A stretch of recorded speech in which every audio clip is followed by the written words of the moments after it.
हाल ही में Mumbai crime branch ने मशहूर एक्ट्रेस शिल्पा शेट्टी के पति और बिजनेसमैन राज कुंद्रा को पोर्नोग्राफी मामले में गिरफ्तार किया है। राज कुंद्रा पर भारत में पॉर्न फिल्म बनाने और उन्हें एप्स पर अपलोड करने के आरोप लगे हैं। चलिए समझते हैं कि पोर्नोग्राफी को लेकर भारत का कानून क्या कहता है और इस कानून के तहत कितनी और कैसी पनिशमेंट मिलती है। मोटे तौर पर कहें तो भारत में पोर्नोग्राफी पूरी तरह से बैन है। भारत में प्राइवेटली पॉर्न देखने पर रोक नहीं है, लेकिन पॉर्न को बनाने, अपलोड करने, डिस्ट्रीब्यूट और रिलीज करने जैसे काम क्राइम की कैटेगरी में आते हैं। प्राइवेट डिवाइस, मोबाइल, लैपटॉप पर पॉर्न को देखना, सुनना और पढ़ना गुनाह नहीं है। हालांकि चाइल्ड पोर्नोग्राफी को देखना भी अपराध है।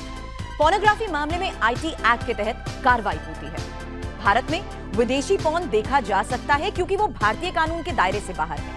कोई अपने मोबाइल पर या कंप्यूटर पर विदेशी पॉर्न साइट को देख सकता है, लेकिन उसे सेव और शेयर नहीं कर सकता। यानी पॉर्न देखना जुर्म नहीं है, लेकिन पॉर्न से जुड़े बाकी सभी काम अपराध माने जाएंगे, जैसे उसका प्रोडक्शन, डिस्ट्रीब्यूशन, रिलीज करना, खरीदना, बेचना, अपलोड करना, शेयर करना, सेव करना। ये सभी चीजें क्राइम की कैटेगरी में आती हैं। खास बात यह है कि ये सारे काम क्राइम की कैटेगरी में तब आते हैं जब ये सब थर्ड पार्टी तक पहुंचाने के लिए किए जा रहे हैं। किसी को धोखे में रखकर या जबरन पॉर्न बनाना, यहां तक कि फोर्सफुली पॉर्न देखने को मजबूर करना भी क्राइम है। पॉर्न वीडियो के साथ साथ लिखित कंटेंट और फोटोज भी पॉर्न की कैटेगरी में आते हैं। किस क्राइम में कौन सा एक्ट लगेगा? अगर पॉर्न का कंटेंट रेप और अब्यूजिव है तो आईटी एक्ट 2008 की धारा 67A लगेगी। चाइल्ड पोर्नोग्राफी के केस में 67B की धारा लगेगी। इस मामले में अलग से पॉस्को एक्ट भी लगता है।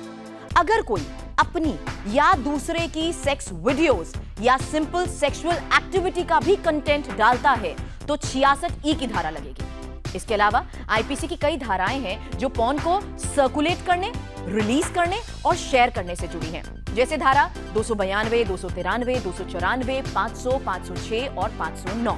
अब जिन धाराओं की हमने बात की उसके तहत पनिशमेंट क्या है, सजा क्या है, ये भी जान लीजिए। पहली बार पकड़े गए तो 3 से 5 साल अधिकतम सजा, दूसरी बार पकड़े गए तो 7 साल अधिकतम, साथ में 10 लाख का जुर्माना भी। ये जुर्माना 5 और 7 साल दोनों सजाओं में समान है। 2018 में भारत दुनिया का तीसरा सबसे बड़ा पॉर्न देखने वाला देश बन गया था। 2017-18 की एक रिपोर्ट ने बताया कि उस साल भारत में पॉर्न देखने वालों की संख्या 75% बढ़ी और इसी के बाद सरकार ने एक्शन भी लिया। करीब 850 वेबसाइट्स को बैन किया गया। तो देखा आपने, इन कानूनों को जानना आपके लिए कितना जरूरी है, क्योंकि इसी तरह की इंफॉर्मेशन के जरिए आप सतर्क भी रह सकते हैं और सावधान भी।